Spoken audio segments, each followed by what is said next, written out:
Kiukweli mimi nasema hivi, ni kiu ambayo ya mcheza pulu.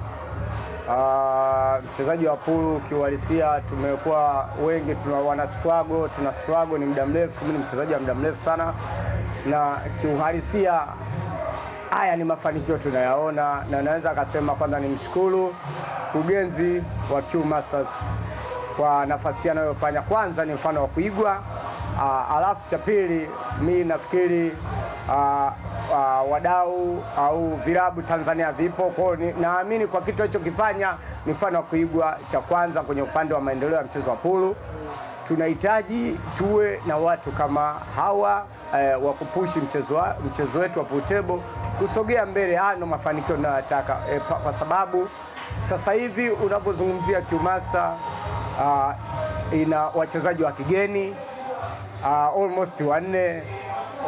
Hii ni nafasi ambayo tunasema kwamba tunakumbusha wachezaji kwamba mchezaji inatakiwa ufanye mazoezi, ucheze mchezo wa pulu, kwa sababu mafanikio yapo. Kama endapo mchezaji anayetoka Zambia anasajiliwa Tanzania, mchezaji ametoka Malawi anasajiliwa Tanzania, anaitumikia timu ya Tanzania, klabu ya Tanzania, maana yake hata Mtanzania kesho kutwa una uwezo wa kutoka kwenda kusajiliwa South Africa. Kwa hiyo hii inachofanya ni inatoa mwanga kwa wadau na wamiliki wa vilabu Tanzania na wapenda mchezo wote na serikali kiujumla.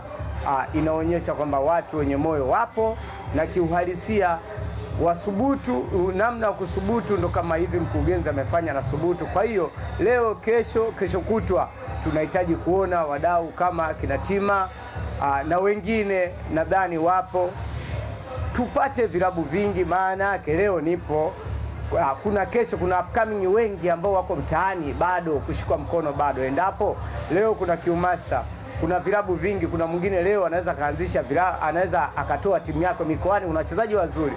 Kwa hiyo hii itasaidia hata chipukizi, utapata chipukizi wazuri, na ndo maana yake mchezo wa pulu unazidi kutanuka na viwango vya watu, ubora wa mtu unazidi kuonekanika.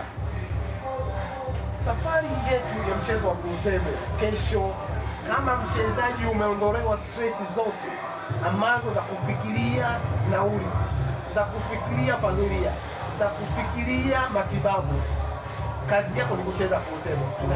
Tunaona mchezo mahala gani pengine kesho? Mimi nafikiri kiuhalisia kabisa kwa hiki kitu mkurugenzi wa Q Masters anachokifanya ni kama anakumbusha wachezaji kiujumla